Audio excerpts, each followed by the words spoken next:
L'épisode du jour, c'est un petit sujet présentation matos. Et aujourd'hui, je vous présente le nouveau Moonraker Crusher RR, fleuron de la gamme des Crushers, monté plutôt très haut de gamme. Forcément, cadre, triangle avant carbone, arrière aluminium, comme les autres Crushers.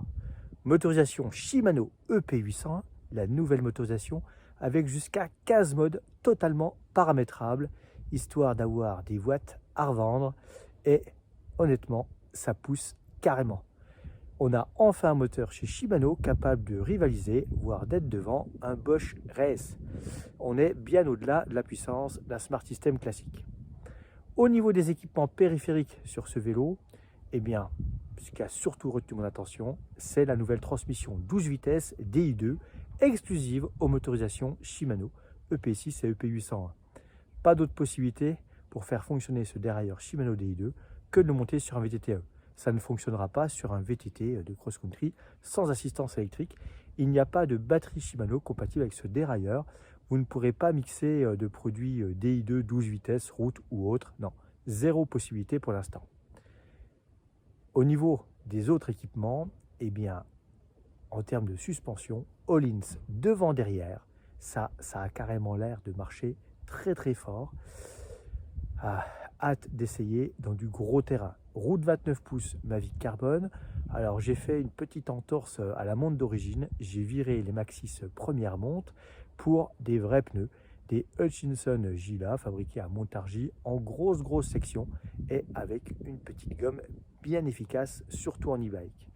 Et puis bien forcément, Tigecel Pila de chez Moonraker, on-off, avec possibilité de régler différentes hauteurs, j'en ai déjà parlé. Cintre potence, forward géométrie avec cintre carbone, freinage XT. Et oui, on est sur un vélo full Shimano. Forcément, ça, il fallait s'y attendre. Petite selle physique, et puis on a vite fait le tour sur une machine comme ça. Une fois qu'on a parlé des suspensions et de la transmission, avec une cassette XT classique, 1051, donc un corps microspline. Ce vélo, je pense que d'ici quelques temps, il va évoluer vers une autre transmission Shimano, la transmission QS. QS, c'est le système Linglide. Fini le 12 vitesses, il passera en 11 vitesses, mais toujours en DI2, et puis surtout en Linglide 11, avec la transmission renforcée, avec une durée de vie jusqu'à 3 fois supérieure à une transmission classique.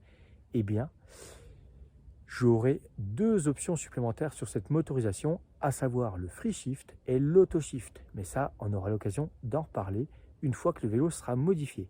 Pour l'instant, il y aura un premier essai stock, et puis après, forcément, celui-ci va évoluer pour que vous puissiez découvrir toutes les subtilités des nouveautés Shimano pour 2024 qui ont été présentées en 2023. Allez, à très vite sur les sentiers.